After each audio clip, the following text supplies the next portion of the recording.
Welcome to Trivia Viral. Our channel covers all the latest analysis and recaps on TV shows and movies, as well as interesting stories and facts that you may not have known. So sit back, relax, and subscribe to our channel if you have been enjoying our videos so far. Number 1. Passenger. Passenger tells about crew members in hibernation pods is on its way from Earth to another planet in a 120-year journey. After only 30 years, an asteroid collision damages the ship, despite the fact that it has strong defenses. The malfunction causes a mechanical engineer to wake up 90 years too early. The next morning, he tries to decide what to wear when he meets fellow passengers.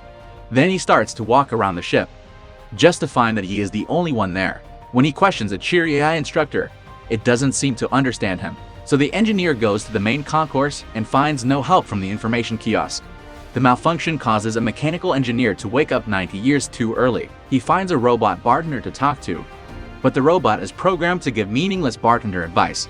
As he's a general class passenger, there is an area in the ship where passengers can put on a space suit and walk outside, knowing that it will rob her of her intended life on their destination planet.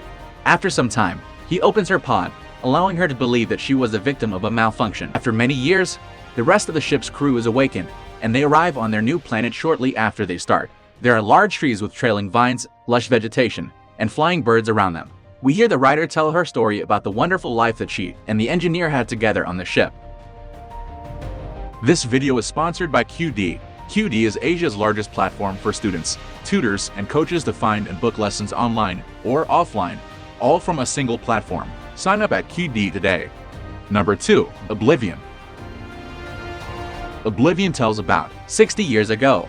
A race of alien scavengers wiped the moon and invaded the Earth.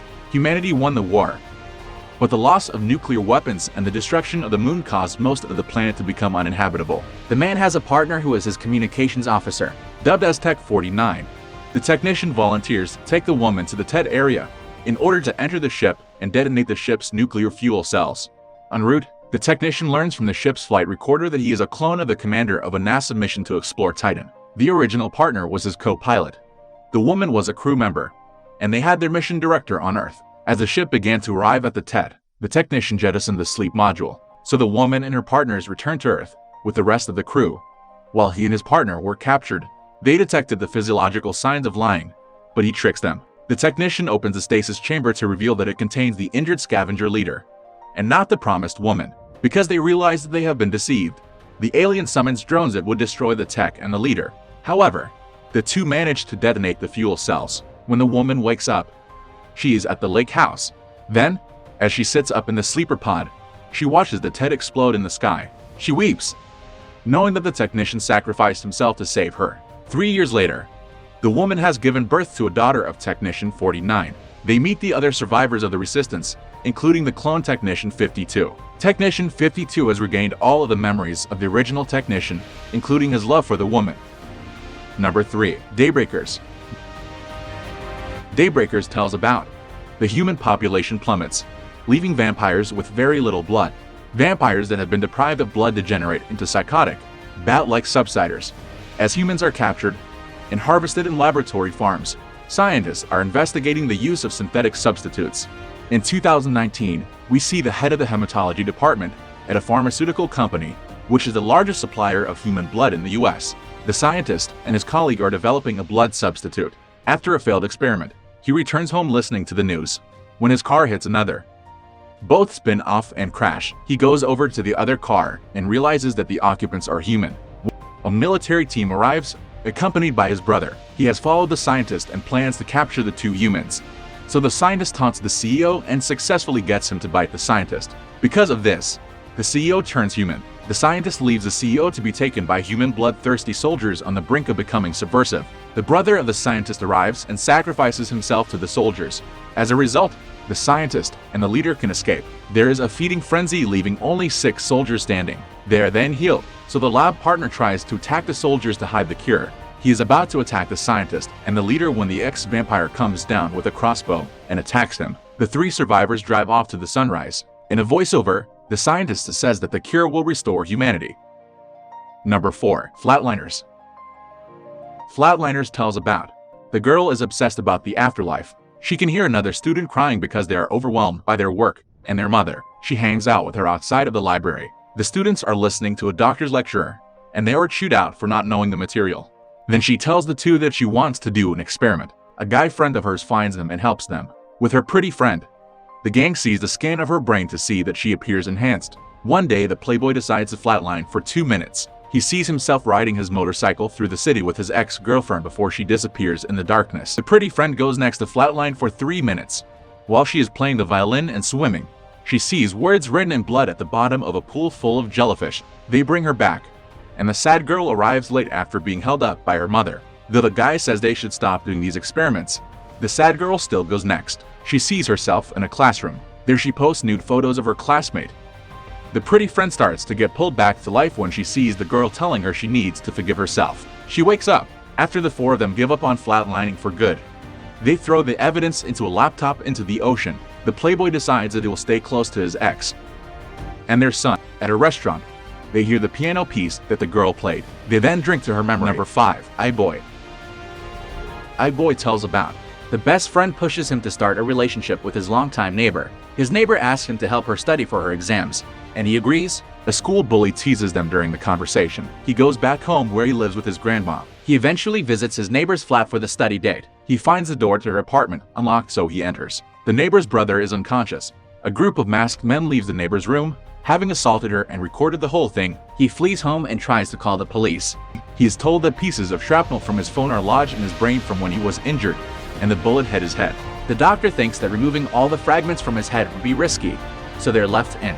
He tries to confront the bully later at a party, but his best friend stops him. His best friend still doesn't believe that the bully did it. By this point, the neighbor has become extremely depressed. He is her only hope. The bully and his gang appear downstairs during a visit, and that causes the neighbor to become sad. He targets those who he believes were part of the assault. He sends the bully threatening texts and stalks him and his gang using his newfound powers. The best friend apologizes to the boy, saying he wanted to atone for his mistakes. But the boy rejects his apology and insinuates that he knows the best friend was the one who recorded the assault. He sees the neighbor on the roof of their apartment complex, who has planned to have a picnic with him. They happily kiss and enjoy the scenery from the city skyline. It is hinted that the boy still has some of his powers left. Number 6. Legion. Legion tells about the Archangel Michael falls to the earth in Los Angeles because God was tired of humans. When he cuts off his wings, he causes a blue halo to surround him. And when two cops on a patrol try to stop him, suddenly one of them starts shaking violently. The officer gets dark eyes and a mouth that is full of pointy shark-like teeth. The possessed man ends the other cop. He then asks why the fallen angel was ignoring his orders. The fallen angel tells him he was following his own now. Then the fallen angel comes and arms the patrons just as the sky turns black. Dozens of cars approach, all filled with people who have been possessed and are trying to attack the diner. The fallen angel leads the other patrons in their battle, but the injured married man is dragged away. Then, the fallen angel tells them that God has lost faith in humans, so he has sent his angels to destroy the human race. He also explains that the waitress's baby must remain alive, because it is destined to be the savior of humanity. The fallen angel did not obey God's order to eliminate the baby. He still believes in humans. As the next morning approaches, the wife wakes up and hears the voice of her husband. At the rear office window, she sees that her husband is upside down and tied to a cross. She tries to save him, but he explodes into acid. The cook gets hit with the blast while trying to protect the wife. The wife is driven insane. The others tie her down so that she can calm down. The wife blames the rebel daughter for the mess, because they were moving to another town for the daughter's sake. The remaining survivors hear a radio transmission that reveals other resistance groups. There is a safe place nearby, but the fallen angel advises that they do not go there, because they would be too vulnerable while they are in motion. He believed that they had become blind in their loyalty to God. Gabriel also continued to blindly obey his God, so he has failed him. Gabriel leaves out of shame. The Archangel Michael tells the owner's son that he is the true protector of the baby. He says that they will see the Archangel again, then flies away. The waitress and the owner's son reach the top of the mountain and see a small town in the valley below. Later, the waitress, the owner's son, and the baby drive off. Number 7. LX 2048. LX 2048 tells about a man finds out he is terminally ill, so he tries to figure out how to fix this.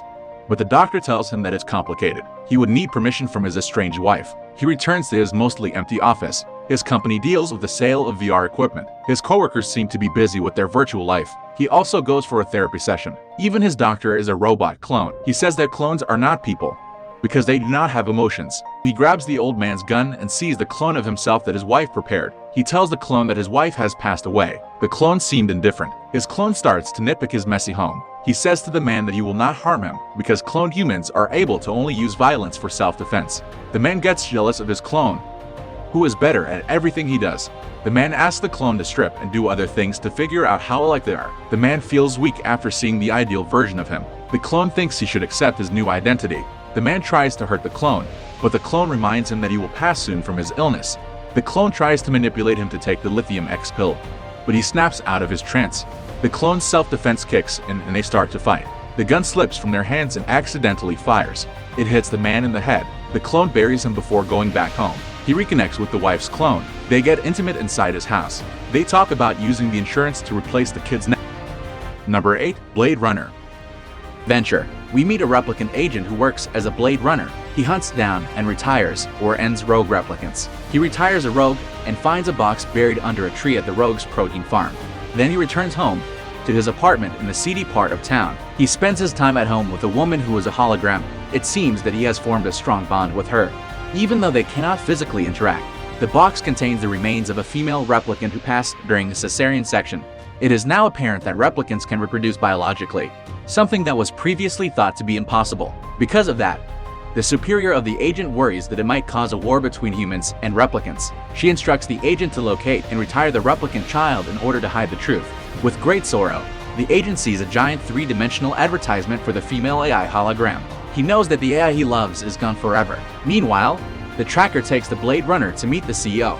The CEO offers the Blade Runner a clone of his lover in exchange for him sharing all that he knows. The Blade Runner refuses. The tracker aims to transport the Blade Runner to an off-world location, when he can be forcibly interrogated for the truth. But the agent intercepts her shuttle to rescue the Blade Runner. He fights the tracker and drowns her, but he is severely wounded.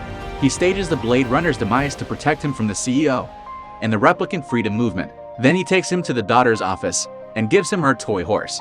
The agent lies motionless on the steps, looking up at the snow that falls from the sky and accepting his end. The Blade Runner enters the building and meets his daughter for the first time. Number 9. The Cloverfield Paradox. The Cloverfield Paradox tells about. The film opens with a British scientist who is sitting in a car with her husband. They are trapped in a traffic jam, and they're complaining about the frequent blackouts around them because of the energy crisis. We learn that the Brit scientist has been invited to go aboard the space station Cloverfield in order to test a powerful particle accelerator called Shepard, which can provide the Earth with infinite energy. The Brit and the German reverse the universe shift and use the modifications made by the late Chinese woman to make the Shepard work. After reporting in, the two eject themselves into a capsule toward the Earth. By listening to a message sent from Mission Control, the husband sees that the station is returning and that his wife is back on Earth. He lambasts the Mission Control for not warning her that she should not return to Earth. As the capsule enters the atmosphere, a giant monster bursts out of a cloud layer and lets out a loud roar. The screen cuts to black and the sound disappears. Number 10. The Call Up. The Call Up tells about a Bosnian Muslim who chose his username ironically, refuses to wear any clothing that labels him as a criminal. He also discovers that the exit had been locked. Mustang 67 convinces him that he should play and says they understand that he meant to choose his tag name ironically. They were able to clear the first level easily because it was a tutorial. Straight Shooter, who is an ex-soldier in real life, takes the lead. However, the players soon feel suspicious and alarmed once Sox 1 is wounded. He says the feedback from the VR suit caused him to experience actual pain. So the Slayer girl becomes increasingly panicked and confesses that she took her friend's place. The graphics are lifted up and the security guards enter the room. They tranquilize the Mustang. She wakes up earlier than she was supposed to. She sees that her fellow groupmates are being put into body bags. Meanwhile, the chief tells her that she's won. He also gives her a large bag filled with money. When Mustang threatens to reveal that the chief is involved in the demise of the other players, he says that nobody will believe her. Eventually, Mustang is able to tranquilize the guard and grab his pistol. As a result, she ends the guards in a firefight. At the brink of passing, the chief pleads with her for his mercy and offers her more money. However, Mustang insists that this experiment must never again happen. She fires at him. Later, she leaves without any money. What are your thoughts about the story? Let us know in the comments section below. Subscribe if you would like to see more similar videos, and give us a thumbs up to get more recommendations of our videos. Be the first to watch the latest videos by clicking the bell icon. See you on the next video.